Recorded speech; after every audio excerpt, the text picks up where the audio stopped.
હું જાઉં છું મારા ઘરે. તમે લોકો મને બહુ હેરાન કરો છો. અરે જ્યોતિ ક્યાં જાય છે બેટા? અત્યારે તો સ્વપ્નિલ પણ નથી ઘરે.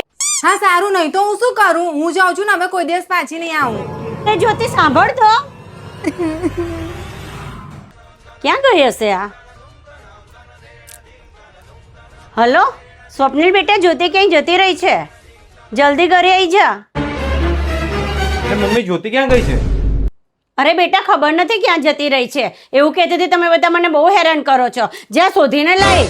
હા તું ચિંતા ના કરીશ, ભલે એને શોધવામાં 7 થી 8 દિવસ કેમ ન થઈ જાય, હું એને ગમે ત્યાંથી શોધીને લાવીશ. તું 12 દિવસે આવજે પણ એને લઈને આવી.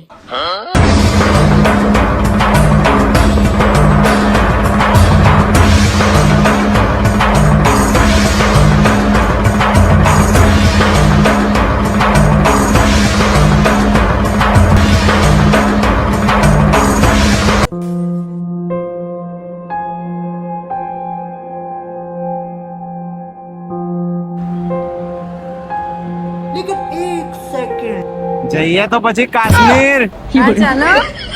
મસ્ત પ્લાન બનાવ્યો તે. હા તો શું કરું? તમારા મમ્મી જો અવાજ નહીં દેતા તો? બરાબર છે, હવે 7-8 દિવસ સુધી ફરીશું. આપડા બધા કપડા લઈ લીધા છે ને? હા બધા. હવે ચલો, બસ જતી રહેશે. હરામી હો બેટા.